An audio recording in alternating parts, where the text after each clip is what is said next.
glazed chicken. I have my ghee in here because I'm dairy free, but you could put bacon grease or just regular oil in here. I'm going to put my chicken in here, and it's totally frozen. So we're just gonna start cooking that. Then I'll make my maple glaze. All right, while my chicken is cooking, I like these True Lemon packets for my lemon juice. And what I do is just put them in with a tablespoon of water. And then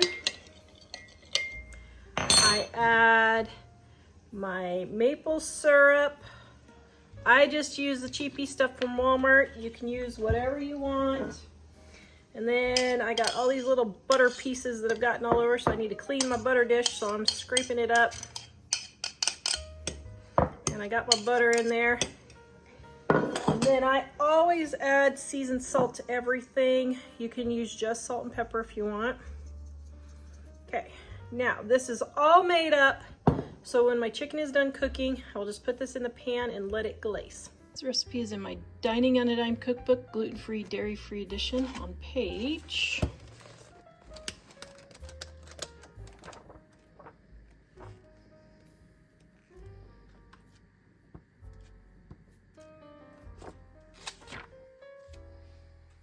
197. You can take a picture here, take a picture of the QR code, or get the link in the description below for the recipe.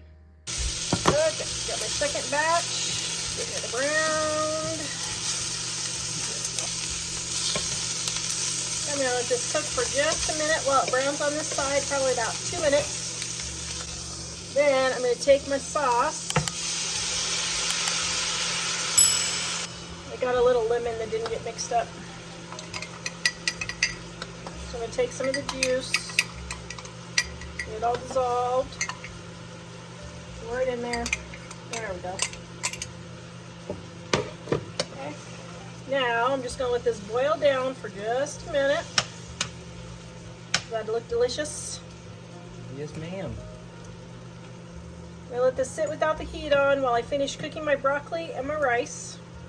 Flip it over so both sides get nice and coated.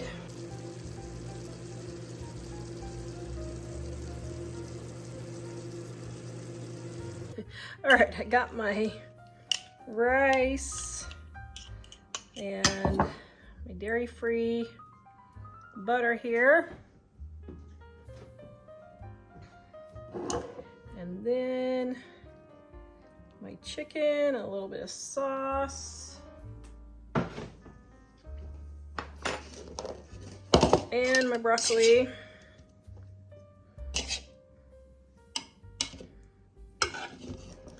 And there we have a delicious maple glazed chicken dinner for about $1.50 to $2 a serving. Probably $2 for everything for all of us to eat. I have some bacon right there, and let's take my bacon grease. If I can film and do this, show you that thing. Okay, I'm pouring my bacon grease all over. I'll let that cool for just a minute, and then just going to roll all of these in bacon grease, just like so. Then I am sprinkling with sea salt.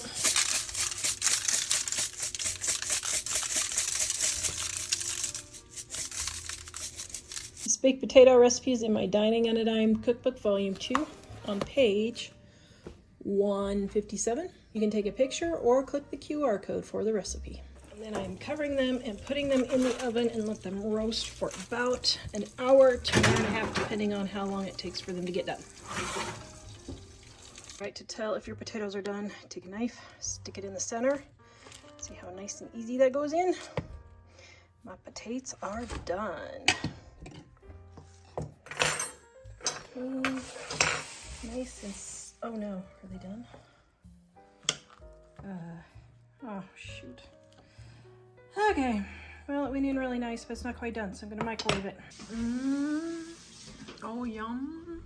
Got some sour cream right there. Toes.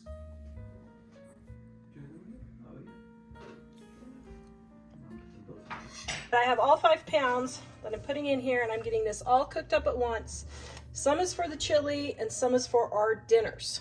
Okay. All right, toss up a cup of tea. Let me get this started. And I put the lid on because it makes it go quicker. So that's why I put the lid on, and it doesn't splat everywhere. I don't always follow my recipe, but I'm making a quadruple batch today because I'm doing a chili cook-off. And so I have pre-cooked my hamburger. And I'm going to leave some of the hamburger grease in there for flavor.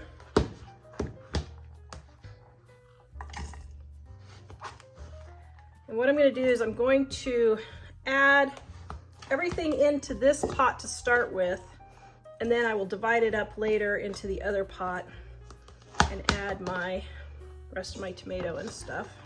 Let's just make it all hamburger. Okay, so I've got my hamburger in here. Now, I normally use onions, but I have all of these chopped onions. This is a perfect recipe for that, so I'm gonna pour those in. This recipe is in my Dining on a Dime cookbook, gluten-free, dairy-free edition, on page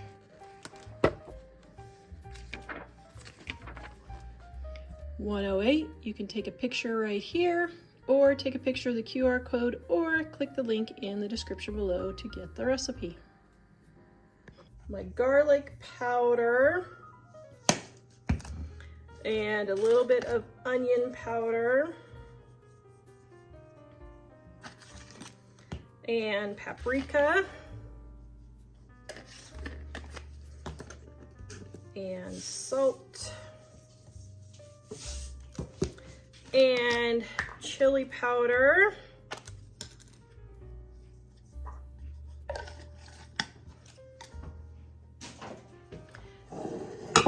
and I am using tomato juice instead of tomatoes for this one, just because I need to use up my tomato juice. Be sure to shake your tomato juice really good.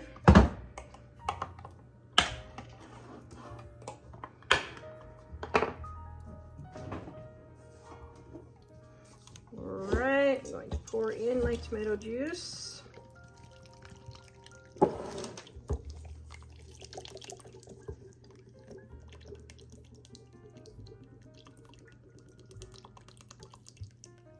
All right, and then I've got my bouillon cubes here, and I am boiling some water, and I'm going to dissolve these in some hot water. Okay, got my boiling water here, and I'm going to put my bouillon cubes and let them just soak until they're dissolved.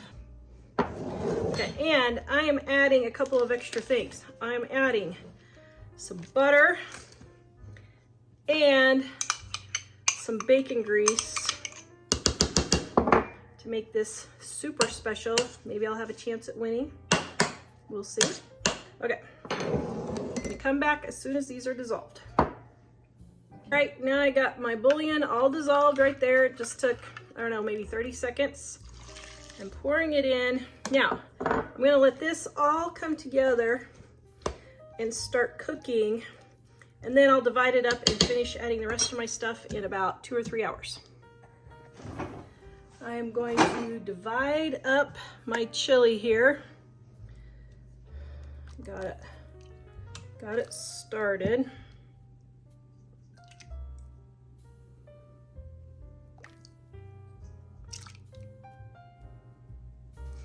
All right, so now I'm going to start adding some cans of tomatoes so that I have more chili. I don't know, I'm trying to decide if I should do beans or no beans. I don't know, I'll have to see.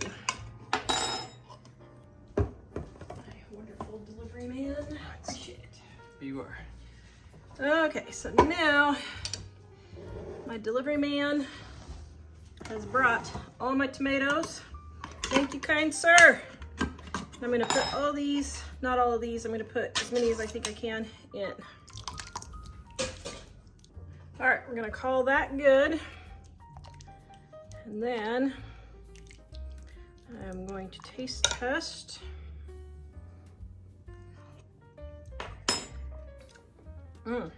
That's pretty good, even if I do say so myself.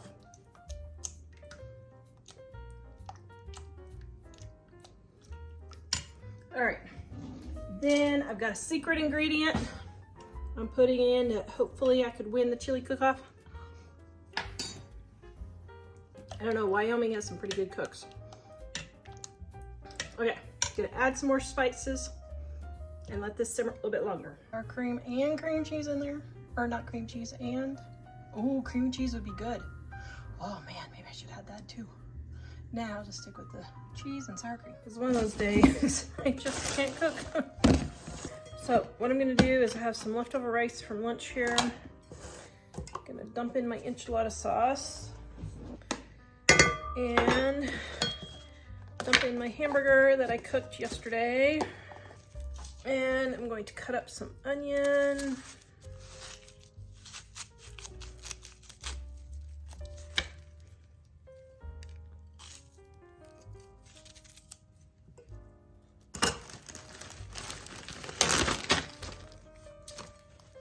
Now these are some frozen peppers that I had from my garden.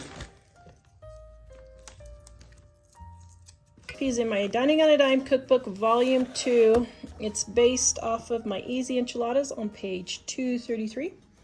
You can take a picture right now or take a picture of the QR code and get the recipe at my website, livingonadime.com.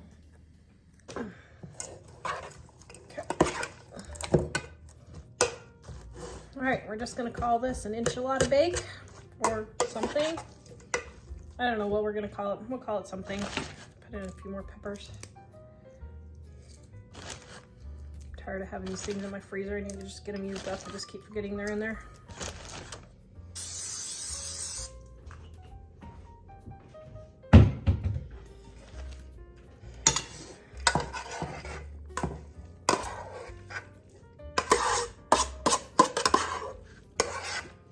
Now, if I needed this to bake even quicker, I could put it in a shallower dish, but this will be fine. Okay, since I have no oven, throwing this in my toaster oven. All right, there is my enchilada bake. It's gonna be dinner tonight because I'm tired. Okay, how was my thrown together dinner? It's fantastic. Was it It's delicious? amazing. It was thrown together? Was it acceptable? It's wonderful. It's my kind of meal. I was That's why like, I married you, honey. I don't want to cook. What can I make? So we had leftover rice, leftover hamburger, leftover enchilada sauce. So I did good. Mm-hmm. Thank you. I do not feel like cooking tonight, but I found 1, 2, 3, 4 bags of little pieces of sausage left in the refrigerator. Oh, my children. And a potato, and then some leftover chicken, and rice. So somehow we're gonna make dinner out of this. Hold on. Okay, so I got my sausages and my potato and a little bit of onion in here. We're going to air fry it.